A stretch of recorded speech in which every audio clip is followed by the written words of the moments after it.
I'm one of the chiropractors from Complete Care Health. I'm based in the Ellenbrook Clinic. Today I want to go through some stretches with you guys. I've got in my hand a spiky ball. You might have seen it at some of our other clinics. We do sell them. Really handy to use, and we'll go through some stretches today. So 3 muscles I want to work on today. So we're going to work on, the first one is the trapezius, which is this number 1 muscle through here, around the shoulder. The second one is the rhomboid, which is this rhomboid type shaped muscle there. And the third one is in the thoracic paraspinals, which is number 14 there. It's quite deep, hard to find, and it runs alongside the spine. All right, so we'll start with the easiest one first, so the paraspinals. Essentially, the reason why it's good to do these type of exercises is because we can only do so much as practitioners inside the clinic, and often tell people, you know, when you go outside or after the gym or after office, you do tend to have those tight muscles, and at the end of the day, maybe when your kids are asleep or you just want to wind down, this is a really good thing to do. It doesn't take long, you know, just doing a little bit to self-care for yourself. So I'll just show you again those muscles. So we've got trapezius, thoracic paraspinals on both sides, and you've got the rhomboids, left and right. So essentially, you start off by placing the ball either side. So because I'm right-handed, I tend to have more right shoulder issues. So I, work on the right side first. So the spine's just in the middle here. You go to the right side of that. It can be anywhere from around there to up here. So we're just working on that right middle back for starters. You find yourself a wall, okay, and you place the ball like so, okay, and you lean back a little bit, and all you're doing is you're doing little squats. So you're just going up and down, up and down. And you should feel it stretch a little bit through there as well, okay? You should feel a little bit of tenderness, that's okay, because you're essentially working through those knotted up trigger points through there, okay? And how long should you do this for? You know, I'd probably do that for about 10-15 seconds, and then to go the other side. It's entirely up to you, okay? Next muscle, rhomboids. Very similar, so you're placing it, if there's a bone here called your scapula, and the scapula, as I've shown you before in that picture there, diagram, it just sits around here, probably in the middle.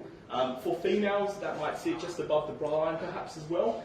It's a very common muscle to get tight if you're doing a lot of office work. So this is where your right hand, if you're right-handed with the mouse, doing this type of work, doing that, 8 hours a day, you develop a lot of tightness around that area. So we're going to work through that now.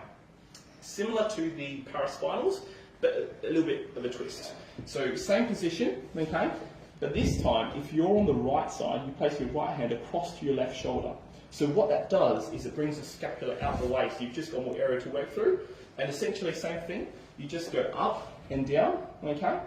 Now, if you want to take it a step further, what I tend to do is lean into the ball. Maybe, so if it's on the right side, you turn into the right, and you're just working at it just a more of a 45-degree angle.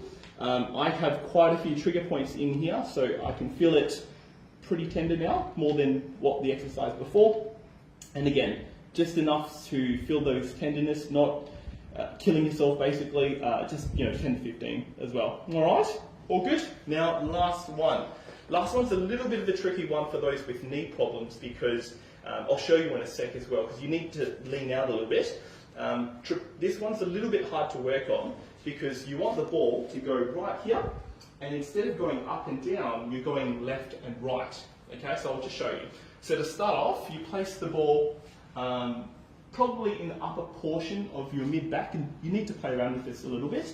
So I'm in a standing position now. What I'm going to do now is I'm going to take a few steps forwards, like that, and this is what I mean. So if you're having knee pain, maybe skip this one. And what I do is I just go left and right, okay? So if I'm going up and down, the ball's obviously going to fall. So you just want to do this.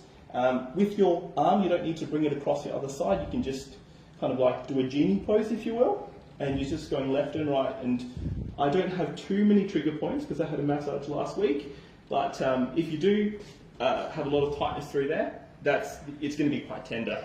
Now, people who would benefit from this, in my opinion, everyone basically would benefit from this. Why? Because, as I've mentioned in my first Facebook video post many months ago, ear in line with your shoulder. So when the head goes forwards, that's going to put a lot of pressure on that neck and middle back as well. So yeah, those are 3 stretches to do. By the way, I forgot to mention, this is a first part of a 2-part series. Today we wanted to focus a lot on the upper mid-back. The next video I want to focus on the lower back.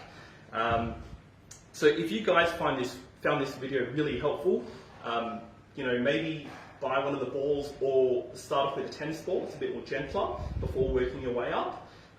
Share it with somebody who could really benefit from this, and if you really like doing these videos, just comment or give us a like, and you know, we'll continue doing this content to help you guys get better at with your muscle work or with the gym and things like that as well. Alright, so take care guys and keep healthy.